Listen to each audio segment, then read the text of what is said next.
And welcome to the Smoke Break. I'm your host, your old pal Zane, here with Zoe Schwartz. Hello. Taylor Barrett. What's up? And Erica Figueroa. You waved. You got to say hi. Oh, hi. The people who also saw the video know you're here. Erica's a super funny comedian, and we're really glad to have you here. Thank you so much for joining us. Yeah, thank you for having me. Yeah, it's thanks for being here. Yeah, it's going to be a lot of fun. So we're going to talk about problem solving. Okay, problem solving. It's a difficult thing to do when you're activated. I think that sometimes when we're angry, sometimes when we're sad, we want to make a decision because we think that that's what's going to get us out of that. But like when you're making a decision from that state, you can sometimes make the wrong decision. Yeah. What's your experience been with like problem solving, with like maybe even in an activated state? Activated state. Honestly, I feel like I'm kind of new to the whole field of problem solving in general. Sure. Like the last few years, I'm like, oh, there's things that you can do. Like I just kind of like lived with the problems beforehand. Okay. So yeah, so I feel like problem solving in general is a new kind of idea for me. Sure. Honestly, and just like getting to a place where, yeah, trying to put the logical brain online. Yeah. Yeah. I feel like I've gotten a lot better with problem solving in the last like few years.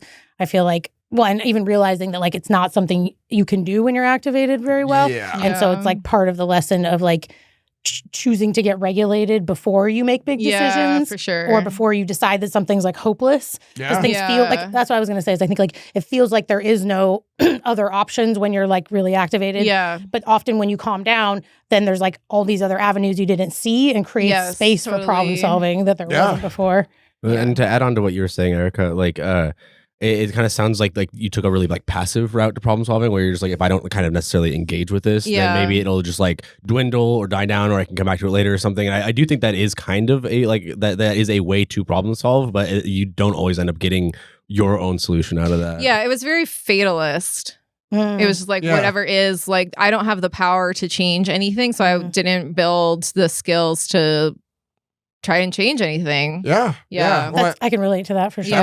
Definitely. Well, something that like I've been dealing a lot with at work is like de-escalations and stuff because we've just had some like really activated people, and it's like you can understand why maybe they're upset, and you can understand why maybe staff is upset, or you can understand maybe why another client is upset, and like trying to, I think, understand what the problem actually is, because it's like sometimes we assume what somebody's problem is, right? We're just like, oh, this is what the problem is, so you try to fix that thing. If you're fixing the wrong problem, you're not only invalidating what their actual problem is, but like you're giving them advice that they're not asking for. Yeah, no, that's a good point. Yeah, part of problem solving is like coming to an agreed upon problem. Yeah. That's step a good one. point. Yeah. Like, what is the issue? Yeah. Especially for the person that's most activated too, probably, especially in a work situation. Definitely. I think it's really important what you said about like identifying the problem, because I think it's really easy for people to like get a really broad sense of just like, well, this isn't the problem, you are the problem. And they're engaging with a person that they just view as like all their actions from this point on are going to be part of the problem because they're like just feeding the problem, and it's hard to narrow down like,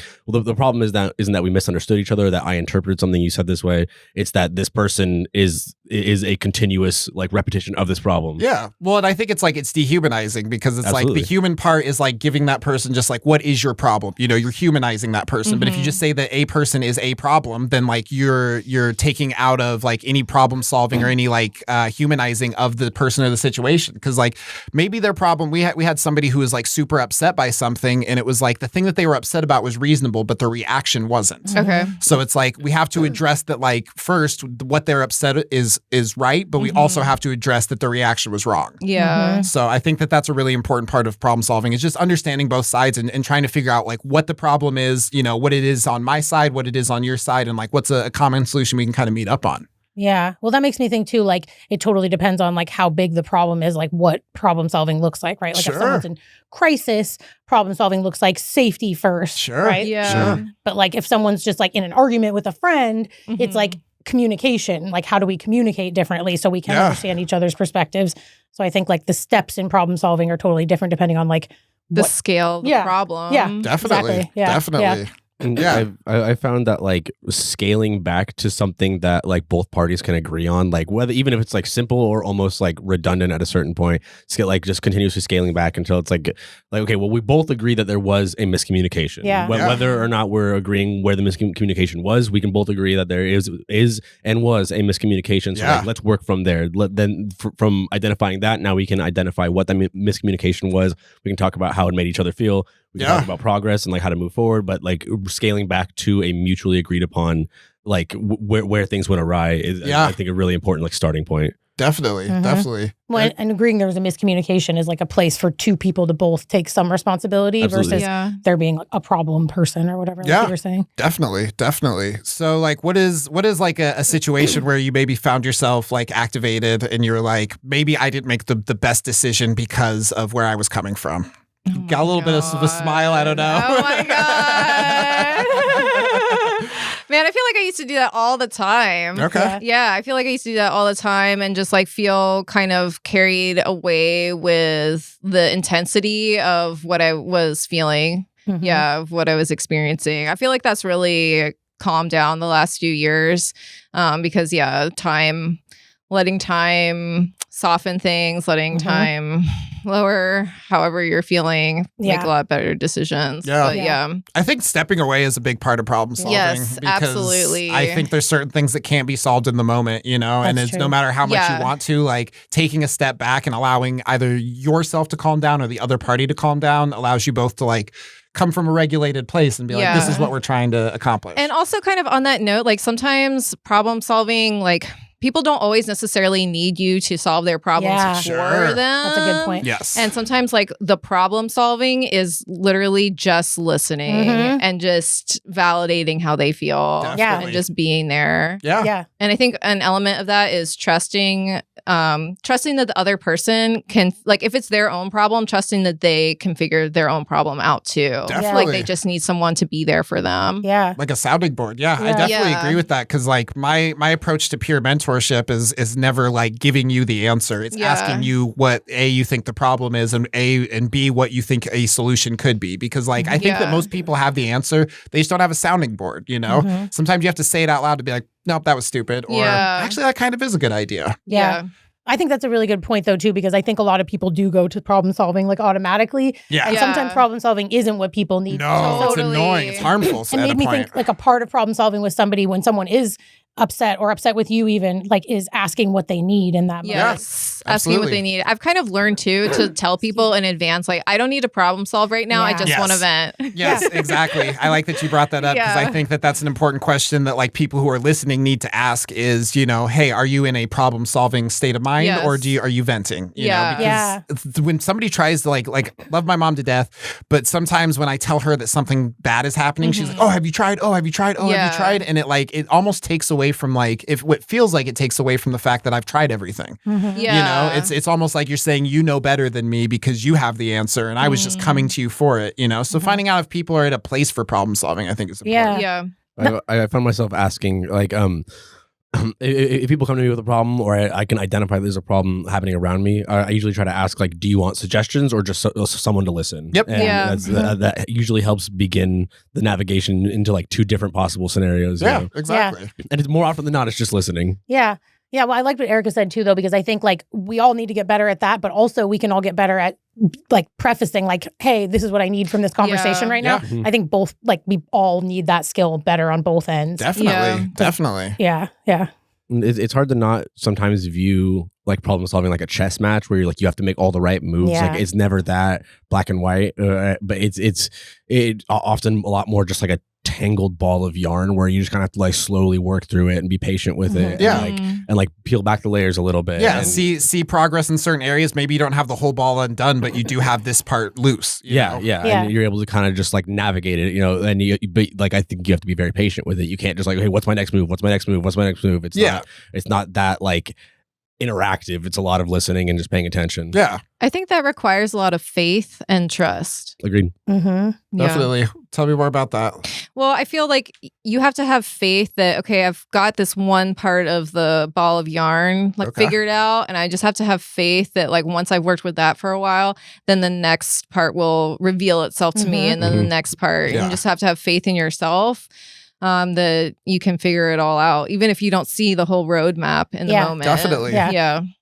Go ahead. Oh, okay. Yeah, sorry. I didn't mean to cut you off. Something that like I just been thinking about recently is like, because I was just like, what do I do next? What do I do next? Right? What is the next right thing to do? And I couldn't answer that. And I realized that like oftentimes like you don't really know what the right move is until you're in the future and you can look back and be like, that was the right move, So it's like sometimes you like just making a decision is more effective than like spending more time thinking about what decision to make. I am so on that page right now because I used to agonize about all decisions. I'd be like, I need a spreadsheet and I need to like be, comparing everything and like which flight is the best flight and what if what do I do with this? Yeah, totally. And now I've realized like just make a decision, spend some time and then make a decision and it'll be fine. Do a little bit of research, and then it'll be fine. You'll figure it out. Yeah. I've heard that called decision paralysis. Yep. Yeah. And it comes from like a tendency to feel like we have to do everything perfectly. Oh, God. Yeah. I brought up some stuff. And I do think like people socialized as women do often struggle with that even more in our culture. Like we feel like we have to be perfect. Sure. And so then we're like, I can't make a choice because what if it's not perfect? Yeah. And it's like, what's worse than not being perfect? Not doing anything. Exactly. Yeah. Okay. Don't let what's perfect. Don't let the perfect be the enemy of the good. Yeah. Ooh, that's a good one. Definitely. Yeah. That's a good quote. That's a good quote. That's really good. I really appreciate that. Yeah, because I think sometimes like me trying to figure out what the perfect thing to do is like, let's say I'm working on a song. Like sometimes I just have to write a line so that way I'm on to the next part of the song. Like I can go back and edit, And I think the same thing kind of comes with like speech is like we're afraid to say the wrong thing, not knowing that like sometimes just saying something and then re-editing from there can be more effective, because like sometimes silence is the thing that people decide to make their own stories, like if you don't say anything, people can decide what you're saying,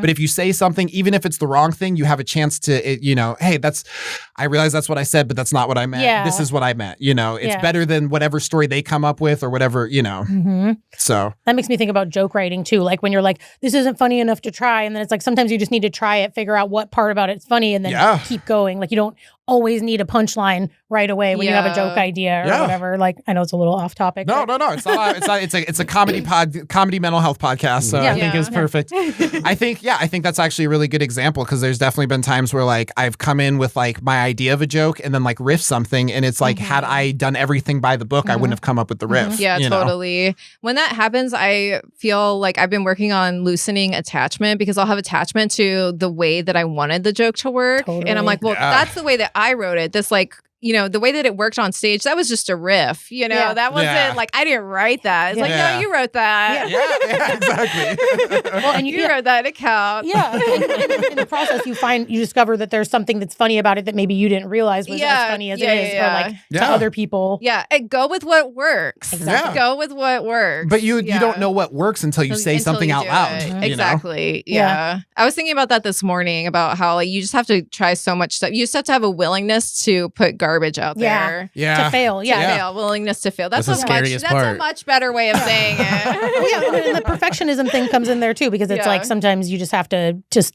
do something that's not perfect and just be like, well, now I know what needs to be fixed. If I didn't try it, I wouldn't have known. Yeah. Well, I think that, like learning from failures is super important because it's like, let's say you have the perfect set, like it all goes well. Everybody laughed. Yeah. What do you take to the next thing? Well, you don't know what worked. You just know that you told the jokes and it worked. But if something goes wrong, you can say, well, my delivery was a little bit Or you could just blame it on the audience. Or the audience fucking sucks. They don't get me. You know how funny Every audience has been, I don't know what's going on. When I bomb, it's always the audience. Yeah, exactly. It's also always the audience. Yeah.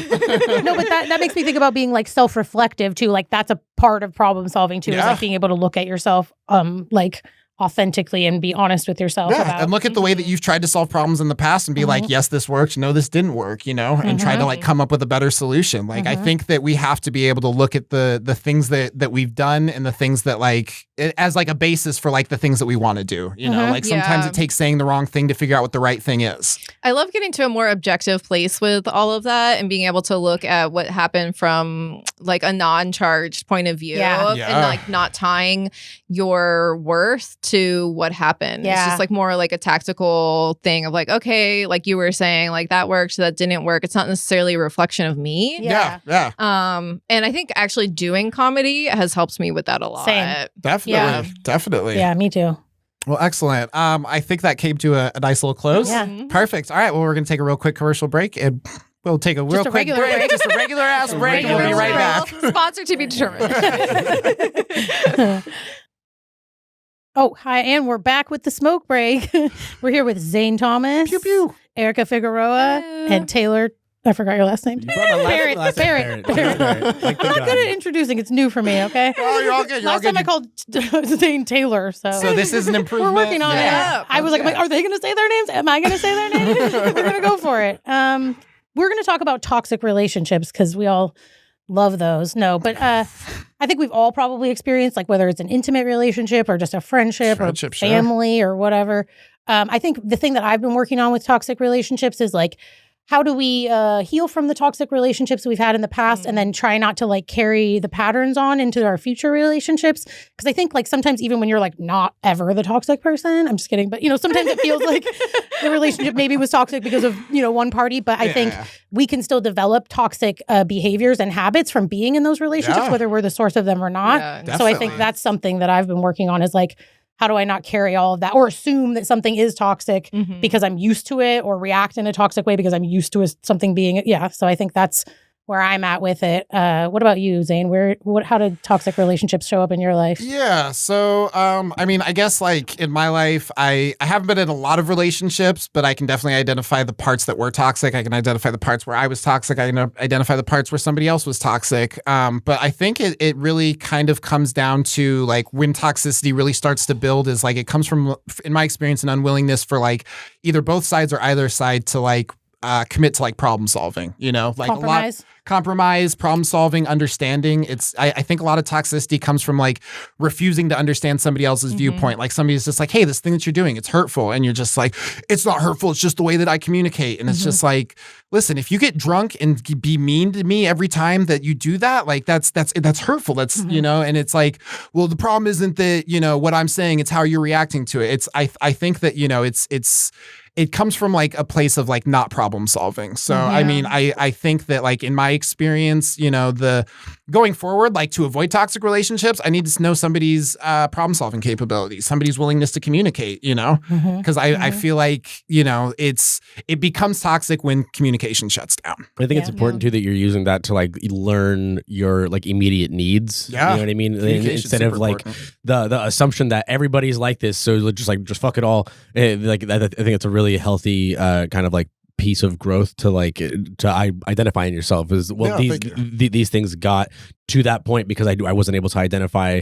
that these were the things that I needed and these were the things that I wasn't receiving. So in the future, I'm going to be specifically looking for problem solving capabilities, communication. You know what I mean? Like those are the top of your pyramid standards. Yeah, definitely. The willingness to say I'm sorry. Yeah, super big. Yeah, that one's super big. Yeah. What about you, Erica? How does it show up for you? Oh my God, I think I've only ever had toxic relationships, and so yeah, thank you. Me too. Mostly same. Yeah, I think I've only ever had toxic. So I haven't been in a relationship in a really long time because after the last one I was like, I gotta figure this out. I really have to figure this out. And so I've done a lot of reading and truly learned what the red flags are. And I don't know, I think I'm still kind of healing from all of that. Well, I think a certain amount of time of being single and like realizing what you want, because I think like a lot of like running into that toxicity is like I didn't know what to ask for, so therefore it wasn't until I didn't receive it that I realized it was an issue. But like now I'm in a place where it's like I don't want to date until I know that like these things are going to be met by me and by that person. Yeah, and also I mean I feel like I'm at a place where I wouldn't mind having a partner, but in the meantime my standards have risen really high. And this is a very real thing of like if you have standards that you run I don't want to say risk, but like you run the risk of being single. I don't think I think more of a risk is being in a toxic relationship. That's for sure. way more of a risk. Yeah. That's way more of a risk. Like I'm much happier and healthier and goal oriented and everything. Yeah. That's something. Oh, go ahead. No, please. I was just going to say that's something that I learned from being in toxic relationships is that being alone is better than being in a toxic relationship, and that our culture values partnership and like intimate partnership way more than it values other relationships. And I think that's problematic. And I think that's why a lot of people are unhappy because they don't have a successful or even just have a relationship or they're in a relationship that isn't good because they think being alone is somehow some terrible thing. So I think that's something that's been really like become really salient for me is like a cultural idea that like it's better to be partnered than to be alone. So a lot of people settle. There's a lot of fear around it. There's an incredible amount of fear. And I just try to enjoy the time. Like I tell myself that like, you don't know what's going to happen in the future. So just enjoy now because there might be a time when you're like, oh, I had all that time. And I didn't make the most of it. Well, and you've achieved a lot. Like since you started doing comedy. How long have you been doing comedy? 15 months. Yeah. And you've done a lot. And probably because you have been so focused on yourself. I know, honestly, I do think about that. I'm like, sometimes when I feel lonely, I'm like, oh, I wish I had someone. I'm like, do you really want to be brought down right now? And when I first started getting to know you, I just got that sense. I was like, I sense that she is like really protected and like really focused on herself. Yeah. And you give off that, but in a good way, not in like a closed off way. That is like, I seriously, like I have reached a point where I'm like, never again. Never again will I be in a toxic relationship. That's good. I think that's important. It's like setting that standard for yourself and figuring out like what that even looks like, you know? And then like once you know what it is, then it's like, okay, in order for me to be happy and in order for me to make somebody else happy, like these are the things that I need from that relationship. Yeah, it's really important to know that. And like what you were saying, Zoe, about like sensing that from me, which first of all, thank you. That's such a huge compliment. But I feel I'm glad like, it came across that way. It does. It does. But like I feel like now that I have that more internally, it's kind of a force field. Oh yeah, I can relate to that. I scare people away sometimes. You know, like I feel like when I didn't have that, toxic people were more attracted to me. Yeah, totally. And now I think maybe they look at me and they sense like, she wouldn't put up with my stuff. She's going to make me feel bad about myself. Which is a good message to kind of just be like, you're right, I wouldn't put up with your stuff. I think a lot of toxic people look for scenarios where they can get away with their shit. Totally. They're like, I'm not going to be called out for this. They'll make excuses for me, or they'll somehow like I'll be able to warp the blame onto them or something. Yeah, I think that's a really common thing that people that are in toxic relationships that don't realize that they're participating in toxic relationships end up doing is they're like dodging blame as much as possible, dodging accountability. I think it's really important to like this comes from problem solving too.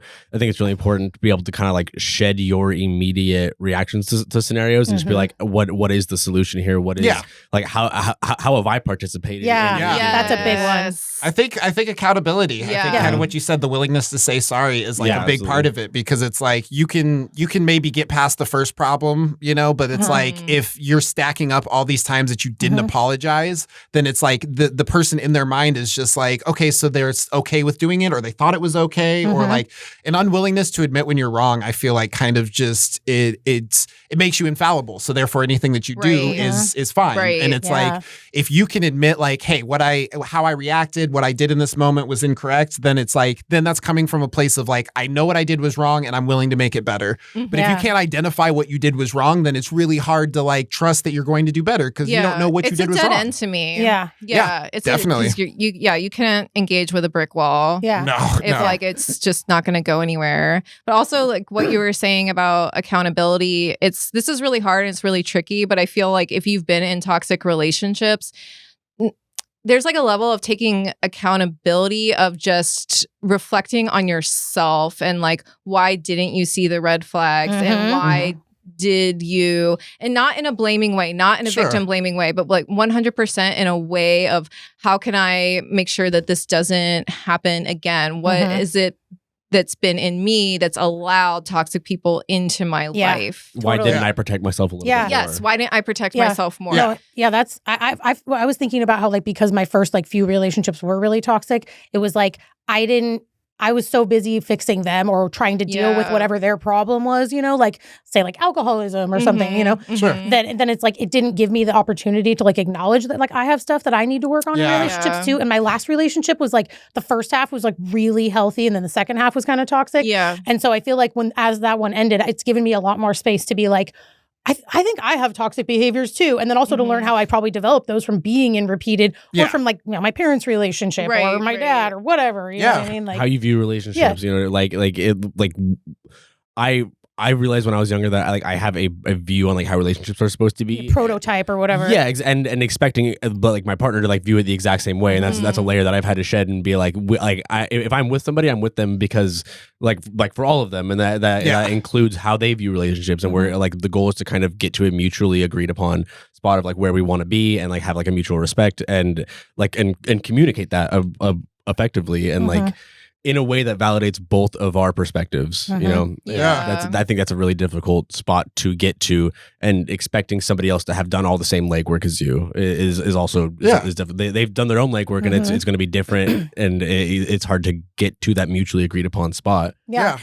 Well, and I think something else that like I've had to like take account for is like, what are the things that like I'm asking for but not asking for out loud? Yeah. You know? And then we're mad at people when they don't meet our needs. Exactly. I thought you was going to read my mind. I thought you just knew what. Needs and boundaries. You got to express your needs and your boundaries. Absolutely. I think that like because now that I'm in a place of just like being like, okay, like if we're going to work together, this is what I need. If we're going to hang out, this is what I need. I think like setting up those expectations, I think it creates a certain amount of safety, because like I think a lot of people like pull back when it comes to setting boundaries because they're afraid they're going to hurt somebody, but it's like teaching somebody how to properly interact with you. Yeah, absolutely. It's like saying like, hey, like as long as these things are respected, we can hang out, you know? I feel like boundaries actually give freedom. Yes, yeah, absolutely. Well, they let you enjoy somebody like for who they are, you know? They let you, once you've communicated what you need from that person, as long as that person's following that, then you can feel safe in that friendship and that relationship and whatever. But it's, I think it's important,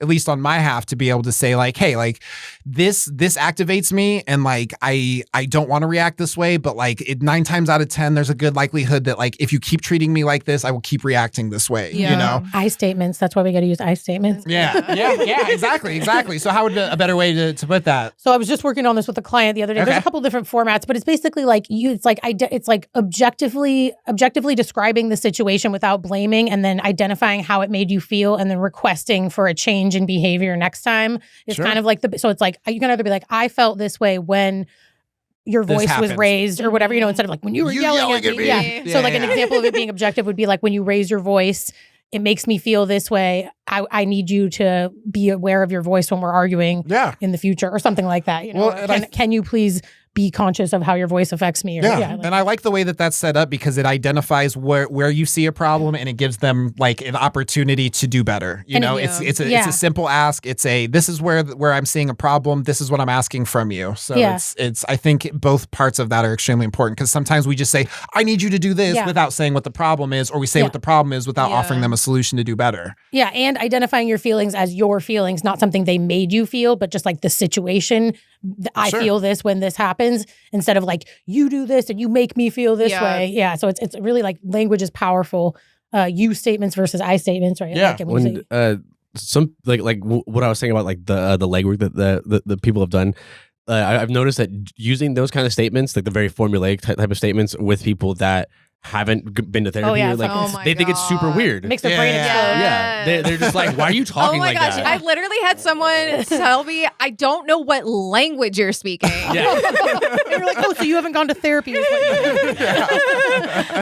what the fuck are you talking? Why are you talking like that? Girl, I don't know how to effectively communicate, and it's freaking me out that you're doing it. Yeah. You're picking your words before you use them. I don't trust it. Yeah, no. Well, I think it comes from like a lot of us, like, I think like communication is, I've said it 100 times, but it's a thing that like we're all expected to do but never get taught. Yes. It's such a missing piece of our education. I feel like 100%. Not huge. But I think because that's the case, it's being able to say something out loud, and then being able to like, work from there, and just be like, hey, like this bothers me, okay, well that didn't work. Or when you do this, okay, that you statement didn't work. It's a lot of trial and error, but I think that, a willingness to even like pivot, to look at yourself and be like, did I address the problem in the right way? Did I handle this on my end as much? Did I come with the same energy that they came out with me, and then got upset that they got upset? Like, am I matching their energy and then just being like, whoa, why are you being so? Yeah. On a much bigger scale, I think that's what, or at least a very different scale, I think that's what separates like celebrities from like common people or whatever, like Peasants. Peasants, thank you. Yeah, let's use the right language. Because like they have PR people, they have like public relations, they have like and when they speech don't, it therapists. gets weird. Yeah, you would fucking tell like they when don't it's like utilize a really those people. when it's like a really new celebrity or like someone that got famous on like a reality TV show or some shit. And you're like, you haven't reached the celebrity status to get like a PR person yet. You haven't gotten speech classes. And like you can tell, and that's what I feel like what cements them in like celebrity status is like being cool all the fucking times because they have like they pay people to help them be cool. Yeah, and like stay cool. You know what I mean? Yeah. No, that's I think that like toxic relationships are something that, you know, like it's something that we've all experienced, but it's not something we have to continue to experience. And, you know, I think that like even though we have experienced those things, we know what we don't want. So I think that's an important part going forward. Yeah, that's like the main lesson I've gotten from them. Yeah, for sure. All right. Well, we're going to take a real quick break and we'll be right back with the smoke break. And we are back with the smoke break. We are here every week. I am Taylor Barrett with Zane Thomas. Pew pew. Zoe Schwartz. Hi. And Erica Figueroa. Is that how you say it? Figueroa. Thank you. I'm glad that happened because at the beginning I was like, I didn't ask about pronunciation. Yeah, no one gets it on the first try. Hey. Unless you're Juan Duran. But we're all about second chances. Go ahead and introduce our topic. But right now we're going to talk about gratitude. And gratitude's a really interesting concept for me because it's difficult for me to interpret where I should be putting my gratitude. There's a lot of times where I felt like that was used as a tool to make me feel like I owe something, and that was a lot of times I've had to kind of shed that layer and just be honest about my gratitude. But I was curious for everybody if like what makes something qualify or become disqualified from you being grateful for it.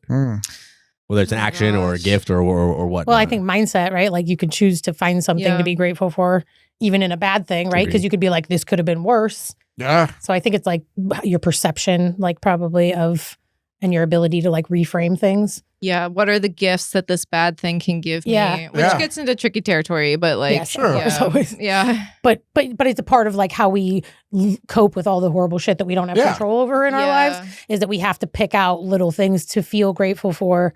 Otherwise we get overwhelmed by the negative things. Well, I think like an example of like a bad thing that you could be grateful for is just like, God, fucking this job is just soul sucking. But I have a job. But I pay rent. Yeah, but I'm not homeless. And I have a place to live. Yep, exactly. So it's like, I think that it doesn't invalidate that something isn't good. I think it allows us to, like you had said, reframe it in a way to be like, what gains have been made out of this, because it's so easy to wake up and think the worst things. Like something I've been trying to do recently is like wake up, and before I go to bed and when I wake up is say some things that I'm grateful for, because it's like, how many days have you like gone to bed thinking about all the shit that you're annoyed about? How many times have you woke up and been like, God, this is going to suck and I got to do this and I got to do this.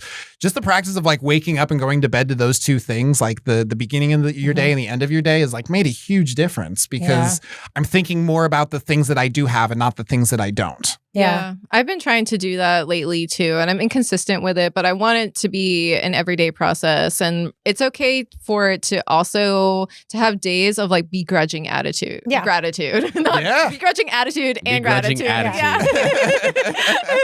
I've had plenty of days of that. Yeah, you don't want to be like toxic positive. You want to be like feel your feelings and then try to find a lesson or a silver lining. Yeah, silver lining. Yeah. Yeah. Well, and I think like what you had said earlier, Taylor, about like people kind of like using gratitude as like a manipulation tool of like, you should be grateful. Look at the things that I do for you. Yeah. That's when it becomes fucking gross. Yes. Yeah, totally. I think that happens a lot with family. That's specifically happened a lot with my family, where they're like, well, I did this, and I did this, and I did this. And I'm like, I'm fucking 12, dude. Like, I don't have the concept of all this shit Yeah, yet. these are things you're supposed to provide. Right. Yeah. Yeah. You were supposed to know, and I was supposed to not. Yeah. Well, and I to learn from you. Well, and I think too, like the problem is just like, it's like when we expect people to be like, when we're expecting people to be grateful, like it invalidates like sometimes their feelings. So, well, look at all the nice stuff you have. It's like, cool, I'm ungrateful. I didn't think about that. I guess I have another shitty thing to add to the you have list to let of people why be I suck. grateful on like their own terms. Exactly. Yeah. You can't give something hoping for gratitude. You have to give it just because you freely want to give it. Yeah, that's what I was thinking of. It makes me think about like doing nice things for people expecting a certain reaction. I mean, not that like we're human, like of course we do that, but but it's much better to just do it for the sake of doing it. Absolutely. Well, and I think it just like giving something without an expectation of somebody being like, oh, thank you, or like, you know, fawning over, you know, whatever the hell you've delivered. Like, I think that taking that expectation out of it, you know, it's just like, I'm grateful to be in a position to give somebody something. Yeah. You know, like there's really like, it's stupid, like the infinite amount of ways that like you can almost like find a way to be grateful for something. Expecting someone to be grateful for something, to bring it back to toxic relationships. Sure. Like people in Full toxic circle. do that a lot. We're like, well, I did this for you and I did that for you. It's like, I didn't ask you to do any of that stuff. Like you had this unwritten contract in your mind that if you did this, and it was like going to guarantee, it was going to guarantee certain things from me. So it's actually really manipulative. It can be. Definitely. Totally. It's hard to come to terms with the idea that somebody might not be as grateful for something as you want them to be. I think having a daughter definitely helped me kind of cross that bridge too, because like one thing that I'll say a lot is like, maybe she will understand what this meant for me when she's older, and if she doesn't, that's okay. And that is a much easier bridge to cross with a child, you know, because like they don't have that understanding of it, and if they don't, then that's fine. You know, maybe when she's fucking 30, she'll understand the dynamics that I've had to struggle with, but like I just want her to be chilling, you know what I mean? I want her to be happy. I want her to be, you know, taken care of, and like the gratitude isn't part of that exchange for me. And I think that that's something that a lot of parents struggle with sometimes. And if they struggle with it with their kids, I can imagine they would struggle with it with interpersonal relationships and intimate relationships and shit. And but that is a very difficult bridge to cross. It's difficult to navigate. And I think like, you know, like even in like the sense of like your daughter being younger, there's a way that you can be like, oh, I'm grateful that she was so excited by the things she got. You know, like it doesn't have to be like, she said, thank you, Father. I know this took from your paycheck and I'm very appreciative. It doesn't have to be that, you know, them just getting excited is like, obviously they're grateful for it. Look how happy they are. Yeah. That's a good point. I was thinking about how like thinking of like focusing on the negative is kind of like a survival response. And so I think protective. By nature, for the reason of staying alive, our brains are often more focused on the negative. And so I think why like the practice of like finding little things to be grateful for, like the tree or like a butterfly flying, you know, cheesy stuff like that, like being outside and looking at the fall colors, like finding little tiny things, like petting your dog, petting your cat, finding little tiny things to feel grateful for counteracts that like tendency of our brains to go focus on the negative as a way to protect ourselves. I think we have to correct or overcorrect or whatever the word is in the other direction to avoid that like natural tendency, which can little things that are really easily overlooked. I think are really important to be grateful for. Like I was in jail one time, and I know fucking details, sordid past. But like when I got out, the spot where they release you was like right by like a bunch of like houses. I think they were like houses turned into businesses type of stuff. But they had a lot of like just beautiful like flowers and gardens next to them, and I just like stopped and I was like, these flowers are gorgeous. Like gentrification is beautiful. Yeah, I just smelled them. No, for a but little after bit. being like trapped in a box, exactly. And I was just like, I like flowers now. These are fucking sweet. Honestly, I called my mom, and she was just like, "Yo, you're in jail now. All of a sudden, you're out, and you're like smelling the flowers." And I was like, "Yeah, I am." Okay. Well, that just shows like how like perspective, like where you can really enhance things. Yeah. Well, I think like going without gives you perspective on like the things that you have. I have had really bad days where I'm just feeling down about everything, and I'll be driving and then I'll see like a houseless person who's just suffering so deeply. And I just like get smacked with like, oh my God, Erica, like you're going home to a shower. You're going home to a bed. You're going home to a roof. So I don't know. Yeah. No perspective. And considering like even when something is bad, like what is bad relative to what other bad things other people are dealing with. It doesn't mean that your problems aren't real. Yes, exactly. But it puts them in perspective. It just puts them in perspective. It's just like about creating the full 360. Yeah. And something that I like to say a lot is just like, just because it's not the worst doesn't mean that it's not bad. Yeah. So it's like, just because I'm not suffering the most doesn't mean I'm not suffering. Yeah. And so it's like, it's important to acknowledge that other people are suffering too, but like not to the extent where you're denying or not validating your own feelings. You still got to feel what you need to feel. Yeah. And like with that, you can still have empathy and sympathy for experiences that are more difficult than yours and just different than yours in general.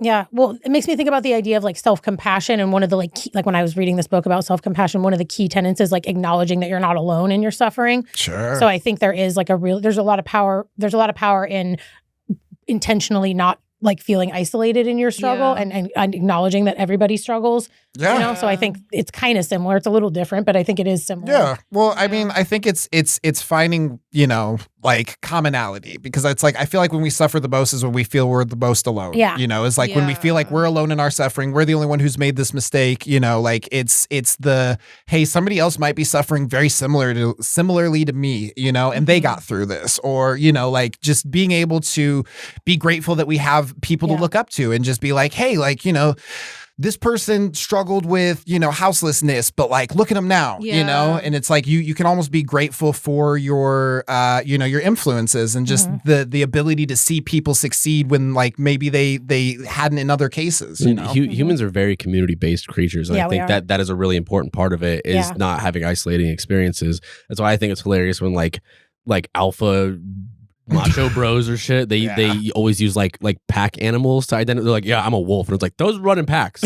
I'm a lion, and like those also run. I'm a lone wolf. You're like, usually the lone wolf dies. Like all the hunting lions are females. Like I don't know what you think you're doing with this like alpha shit. Yeah, there's a lot of stuff in nature where it's like the male birds are the ones that are all pretty. Yeah. They have to dance for us. They have to dance for us. Literally the exact opposite of like what it's like in our culture. Yeah, you're like, dress up, fluff your feathers. I'm an alpha bird, okay? Puff your chest out. Your feathers are nice, but I want to see that other guy's feathers before I decide. Male seahorses, the ones giving birth. That's fucking savage. Yeah. And they just start flying out.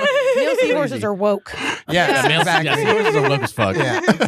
What is the wokest animal? That was going to be our last question. The what? What is the wokest animal? Oh, God. Elephants. Elephant. I don't know why. Because they never forget. Okay. I just think they remember history, unlike some people. The elephant remembers what you did. The elephant remembers anniversaries. Yeah, exactly. And birthdays. Yeah. But yeah, I that was a good laugh. But yeah, I don't know. I think gratitude's it's extremely important. It's something that like, you know, it can't be forced on you. Somebody can't be like, you should be grateful for this. You know, forget that. It won't work. It's something that you have to arrive at. You know, it's something that I would say gratitude is something that you have to be like, okay, like I'm happy about this, not I should be happy about this. I should be grateful for this. I think like it makes me think about cultivating a culture of gratitude. And I feel that we don't have enough kind of venues for that. Yeah. So there was a time in my life, like before I would eat dinner, where I would do the gratitude practice and be like, okay, thank you, beans. Thank you, collards. I like, thank you for because it just makes you slow down. But I feel like we don't really, so some people have that, you know, in their families, like their family has a practice of that. Or something. Right. And I don't like that it's tied to religion. Like I've tried to do it in just like regular dinners with other people, and it feels like really Christian and we're all Erica's Christian. Like, okay. I just want you to know this is about mental health, not about God. Yeah. You don't need to put your hands together. You're fine. It's not about that, but it's just like, I don't know. I want to like pull those good practices, divorce them from religion, integrate them more into life. Like, well, divorce them from holidays too, because divorce it's like, them from holidays. Yes. Or like, why is it just like one time a year? We're like, oh, well, let's think about what we're grateful. It's like, no, we should be cultivating. We should be cultivating this. That makes me think about why a lot of people are drawn to religion though too, because there are rituals and routines embedded in religion that are probably just like good for your mental health regardless of the whole God thing. But like some people don't find that without like a bigger, you know, needing there to be a bigger reason. But like I think what you're saying is kind of like there doesn't need to be a bigger reason. It's just your own. You don't need to thank God. You just need to be thankful. Well, and it's like a key part of our mental health is being able to like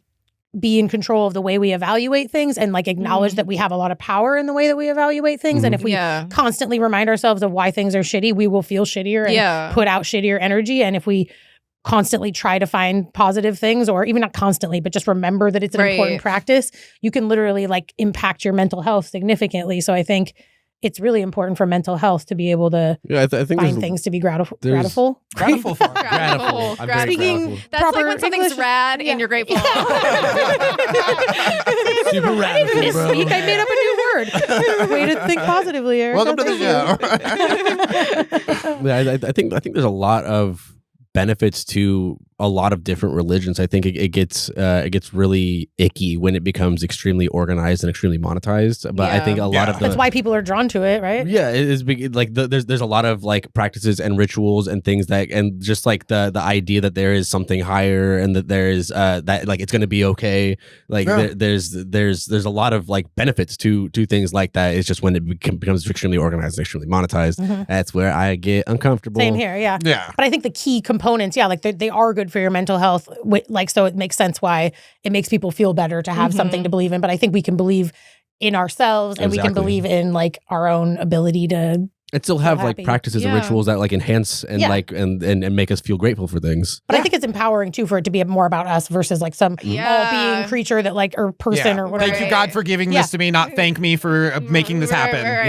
Totally. Like give ourselves credit for the work we've done or the relationships we've built or the good things in our lives. Absolutely. All right. Well, on that note, that has been the Smoke Break. Thank you all so much for joining us. Thanks for being on, Erica. Thank you for having me. Yes, you have been amazing. I was about to introduce myself, but the guest, thank you so much for joining us, Erica Figueroa. Thank you so much. You got to write twice. I got to write 0 times.